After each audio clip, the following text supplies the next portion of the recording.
ये परम पूज्य सदगुरुदेव सच्चिदानंद श्री शक्ति पुत्र भगवान की ममतामयी माता भगवती आज शक्ति जगत जननी जगदम्बे मात की बोले सच्चे दरबार की।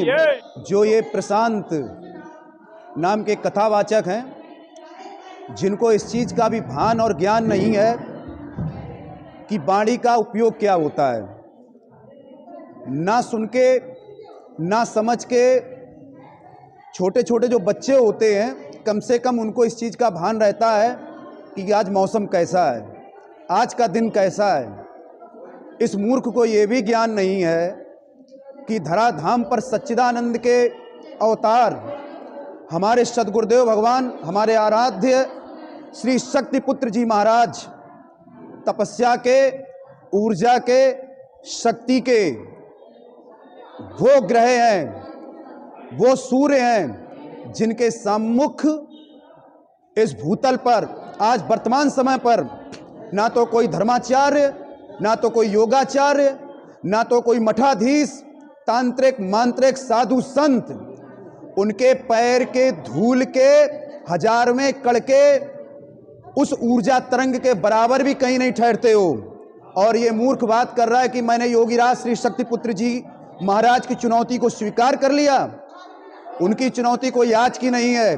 गुरुदेव भगवान की चुनौती हर मंच से विगत 25 वर्षों से उठाई जा रही है कि जिसने भी अपनी माँ के स्तन का दूध पान किया है, साधनात्मक तब्बल की विश्व आध्यात्म जगत को सदगुरुदेव भगवान की चुनौती है कि किसने अपने सूक्ष्म जागृत किया है, किसकी कुंडली चेतना के सातों चक्र जागृत हैं, पंच तत्व किसके अधीन है, कौन अगोचर और गोचर में प्रवेश कर सकता है, किसको परकाया प्रवेश का ज्ञान है, किसके पास वाक सिद्धि है, किसके पास में त्राटक शक्ति है, किसके पास में समस्त रिद्धियों सिद्धियों का ज्ञान है, और किसने अपने इष्ट जिसकी वो साधना करता है उससे एकाकार किया नहीं किया है। बहिरंग योग अंतरंग योग के वो परम ज्ञाता हैं।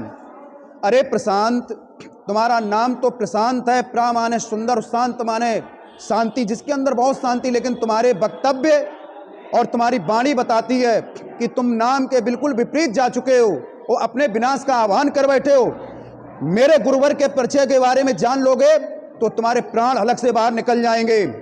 वह ऋषि हैं जिन्होंने इस विश्व के धर्म धुरी पर आकर के महाशक्ति शंखनाद किया है, जिन्होंने युग परिवर्तन का शंखनाद किया है, जिन्होंने धर्म युद्ध का शंखनाद किया है, जिन्होंने नशा मुक्त का शंखनाद किया है, और जिस शंखनाद के माध्यम से ना जाने कितने दुराचारी, अधर्मी, अन्यायी, पाखंडी धर्मगुरु जो समाज को छल रहे थे आज जेल की सलाखों में डले हुए हैं।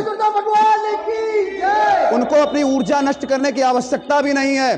गुरुवर के शिष्यों के अंदर वो पात्रता है कि गुरुवर ने हमको वो पात्रता दी है, जो ये हमारे गले में माँ का आंचल जिसको रक्षा कवच कहते हैं, जो हमारे हाथ में यह शक्ति ध्वज है जिसमें माँ का हलपल बास रहता है, और जो है शंखनाद जिसमें योगीराज शक्ति पुत्र की शंख ध्वनि समाहित है, हम शिष्यों का समर्पण समाहित है। उस शंख ध्वनि के जिस समय शंख गुंजायमान होगा, तेरे जैसे ना धर्मी अन्यायियों का, पाखंडियों का सर्वनाश होता चला जाएगा। अगर गुरुवर के तब्बल का तो बहुत बड़ा, जिसका अनुमान लगा पाना से शारदा में भी सामर्थ्य नहीं है, तुम 24 घंटे मात्र 4 डिग्री सेल्सियस टेम्परेचर पर एक सिंगल कपड़े में रह के दिखा दो। अरे उन्होंने राधा रानी के लिए क्या कहा पहले सुना है? उन्होंने माँ राधा शब्द बोला, और उनसे बढ़कर कौन आराधक हो सकता है? उन्होंने कहा कि माँ जगत जननी के जितने भी स्वरूप है मेरे हृदय में वास करते हैं, वो अंबर के सूरज हैं, तुम तो जुगनू लायक भी नहीं हो। मेरे गुरुवर के भी साधनात्मक तब्बल की चुनौती सुनी नहीं, तुम्हारे हजारों पीढ़ियां गुजर जाएंगी, उसके करोड़वें हिस्से में भी कहीं नहीं खड़े होते हो। अरे धूर्त पाखंडी, तेरे जैसे ना जाने कितने प्रलाप करने वाले आए और पतन के गर्त में समा गए।